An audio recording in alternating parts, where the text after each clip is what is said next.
Lições de Éfeso, uma igreja caída. Temos visto que quando Jesus falou para a igreja em Éfeso retornar à prática das primeiras obras, arrepende-te e volta à prática das primeiras obras, nisso ele estava dizendo que eles abandonaram, não perderam. Abandonar é uma coisa, perder é outra coisa.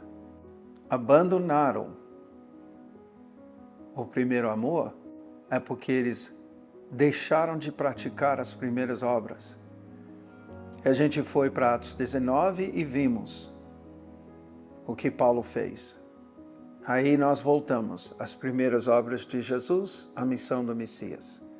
As primeiras obras dos 12, a missão do Messias. As primeiras obras dos 70, a missão do Messias. As primeiras obras da igreja primitiva, dos 120 que receberam o Espírito Santo, a missão do Messias. E é lógico que quando o Espírito Santo fala, separa para mim Saulo e Barnabé para a obra que eu tenho designado, ele está falando de colocar esses dois na mira ou no caminho para cumprir a missão do Messias. Mas eu queria nesse vídeo voltar para algo que é muito interessante. Lucas 4, Lucas 3, ele é batizado. Lucas 4, ele é impelido para o deserto para ser tentado pelo diabo. Passadas que foram as tentações de toda sorte, apartou-se dele o diabo até momento oportuno. Então Jesus, no poder do Espírito, regressou para Galileia e a sua fama correu por toda a circunvizinhança. E ele ensinava na sinagoga, sendo glorificado por todos. Indo para Nazaré, que fica na Galileia, onde fora criado, entrou num sábado na sinagoga, segundo o seu costume, ou seja, Jesus acostumava ir na sinagoga no dia de sábado, e levantou-se para ler. Eu entendo que Jesus, ao levantar, ele era uma das pessoas reconhecidas que podia fazer a leitura na sinagoga, e é uma leitura já escolhida. É uma leitura que Jesus não vai escolher ler o que ele quer. A pessoa que vai fazer a leitura já tem uma agenda de leituras e caiu nesse dia, depois que Jesus tinha criado sua fama, caiu a leitura do livro de Isaías, dizendo: o Espírito do Senhor está sobre mim, pelo que me ungiu para evangelizar os pobres.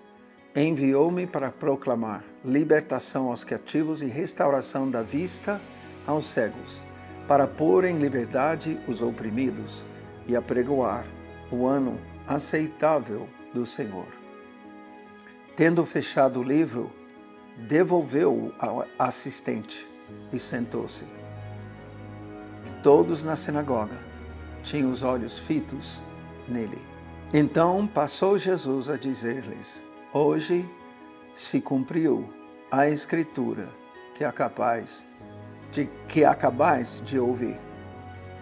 O que está acontecendo aqui? A gente precisa se colocar no lugar das pessoas nessa sinagoga. A leitura que está sendo feita é a leitura de uma das profecias mais fortes, mais contundentes sobre o Messias e o que ele vai fazer.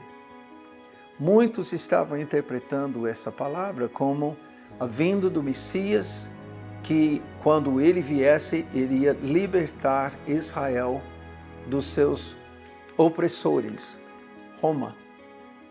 Muitos queriam essa libertação. Quando Jesus, tendo feito as coisas, gerado sua fama, ou seja, todo mundo sabia que ele estava curando, ele estava ressuscitando, ele estava purificando, expulsando demônios, pregando arrependimento. Todo mundo sabia disso. E agora ele lê de Isaías 61, o Espírito do Senhor Deus está sobre mim, porque o Senhor me messianou, ungiu. Eu estou fazendo uma tradução para português em cima da palavra original que tem a ver com Messias. Me messianou porque o Senhor me ungiu, me derramou óleo para pregar boas novas aos quebrantados, enviou-me a apostolar, enviou-me a curar os quebrantados de coração, a proclamar libertação aos cativos, pôr em liberdade os algemados e a pregoar o ano aceitável do Senhor. Versículo 2, versículo 3 de Isaías 61, fala sobre a missão e o ministério do Messias. A pessoa enviado do Pai e ungido pelo Pai para fazer essas coisas. E por que eu estou querendo observar isso com vocês? Porque Israel, nesse momento, estava com uma expectativa messiânica. Muitos estavam anunciando a vinda do Messias. Nós podemos observar isso hoje em dias em Israel. Muitos rabinos estão com uma grande expectativa do surgimento do Messias. Eles não estão pensando que é Jesus, mas eles estão com expectativa e percebendo a convergência de profecias para a volta, ou para a vinda para eles, do Messias. Nessa época, havia várias pessoas que estavam também com expectativa. A gente pode fazer o estudo dos rolos do Mar Morto e descobrir que o que foi descoberto e agora estudado, os essênios, a comunidade dos essênios tinham avaliado as escrituras, tinha avaliado as profecias, e eles estavam com a expectativa correta e até acertaram o dia do seu nascimento e o dia do seu sacrifício. Eles tinham discernido na palavra as profecias sobre a vinda de Jesus, o Messias. Então, nessa época, não é de assustar se Jesus está lendo essa palavra aqui. As pessoas estão pensando, peraí, ele está fazendo essas coisas? Será que isso é a coisa do Messias? E agora ele está lendo, e quando Jesus fala, hoje se cumpriu a escritura que acabais de ouvir, ele está dizendo, eu sou o Messias, e o que eu estou fazendo é a interpretação correta de Isaías 61, de 1 a 3. Por isso, quando ele fez a leitura, todo mundo estava assim, fitando o seu olhar nele. O que ele vai falar? E quando ele fala, se cumpriu essa palavra, todos ficaram chocados, porque ele está afirmando, eu sou o Messias. Todos lhe davam testemunho e se maravilhavam das palavras de graça que lhes saíam dos lábios. Perguntavam, não é este o filho de José? Disse-lhe Jesus, sem dúvida citar-me-eis esse provérbio, médico, cura-te a ti mesmo. Tinha médicos na época. Tudo que ouvimos ter se dado em Cafarnaum, faze-o também aqui na sua terra. Eles tinham ouvido falar que Jesus curava os enfermos em Cafarnaum, que fica na Galileia. Quando Jesus fala mais tarde, para o povo, a cidade de Cafarnaum, ele cita, eu fiz tanto milagre no meio de vocês, e vocês só se ensoberbeceram. 24. De fato, eu vos afirmo que nenhum profeta é bem recebido na própria terra. Na verdade, vos digo que muitas viúvas haviam em Israel no tempo de Elias, quando o céu se fechou por 3 anos e 6 meses, reinando grande fome em toda a terra. A nenhum delas foi Elias enviado, senão a viúva de Sarepta, de Sidom.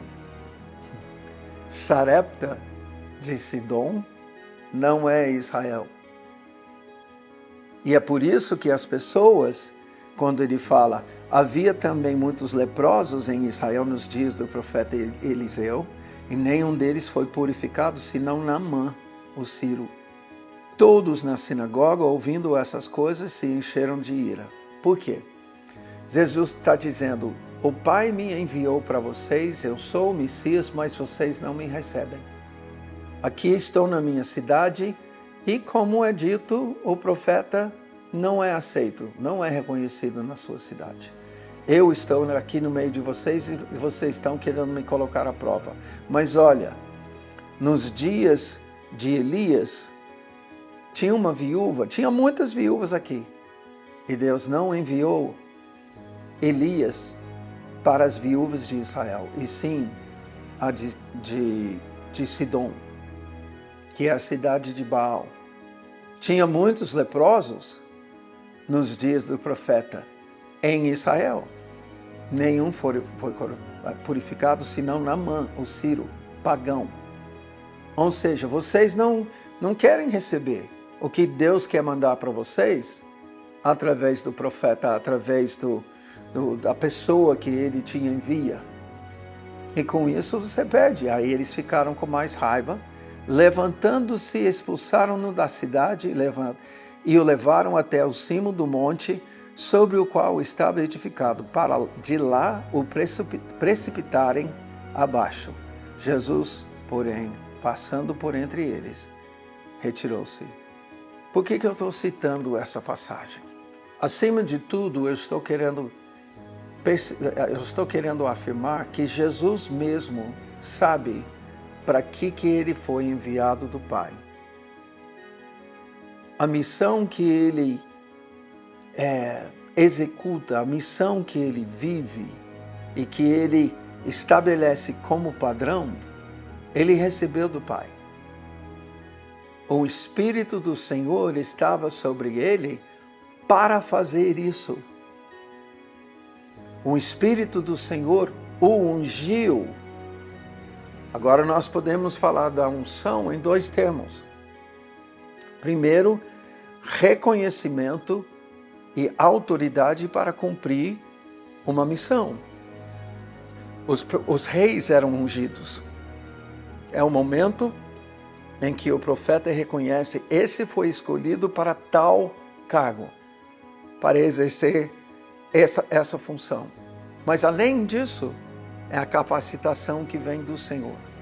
Então o Espírito Santo veio sobre Jesus porque ele foi enviado do Pai e designado o Messias, mas também veio sobre ele com poder, para ele poder curar os enfermos, expulsar demônios, ressuscitar os mortos, purificar os leprosos e pregar o Evangelho em harmonia e sintonia com o Espírito Santo.